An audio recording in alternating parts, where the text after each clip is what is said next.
গাজায় আবার যুদ্ধ শুরুর শঙ্কা, আলোচনায় বসেছে মিশর ও কাতার। চলমান যুদ্ধবিরতির মধ্যেই গাজায় আবারও যুদ্ধ শুরুর শঙ্কা তৈরি হয়েছে এবং এই পরিস্থিতিতে ইসরায়েল নতুন করে যুদ্ধের প্রস্তুতি নিতে রিজার্ভ সেনা তলব করেছে। ইসরায়েল জানিয়েছে আগামী শনিবারের মধ্যে যদি হামাস সকল ইসরায়েলি জিম্মিকে মুক্তি না দেয় তবে গাজায় হামলা চালানো হবে। এই হুমকির পর মিশর ও কাতার আলোচনায় বসেছে এবং পরিস্থিতি শান্ত করার জন্য কাজ করছে।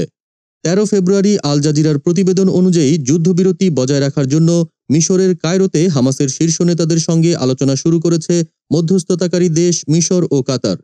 তাদের মূল উদ্দেশ্য হল যুদ্ধবিরতির শর্ত বজায় রাখা, যাতে গাজায় নতুন করে যুদ্ধ না শুরু হয় এবং সাধারণ জনগণের দুর্ভোগ আরও বৃদ্ধি না পায়।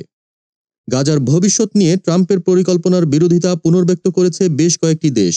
চীন তাদের বক্তব্যে জানিয়েছে গাজা ফিলিস্তিনিদের অঞ্চল এবং সেখানে ফিলিস্তিনিদের অধিকারের প্রতি সম্মান জানানো উচিত। পাশাপাশি মিশরের আল আজহার বিশ্ববিদ্যালয় বিশ্ব নেতাদের প্রতি আহ্বান জানিয়েছে যেন তারা ট্রাম্পের পরিকল্পনা প্রত্যাখ্যান করে, যেটি গাজাকে জাতিগতভাবে নির্মূল করার একটি প্রচেষ্টা হিসেবে দেখা হচ্ছে।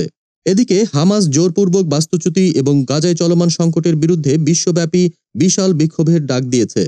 তারা শুক্রবার, শনিবার এবং রোববার বিশ্বের বিভিন্ন শহরকে গণ আন্দোলনের শহরে পরিণত করার আহ্বান জানিয়েছে, যাতে আন্তর্জাতিক মহলে গাজার পরিস্থিতি নিয়ে আরও প্রতিবাদ তৈরি হয়।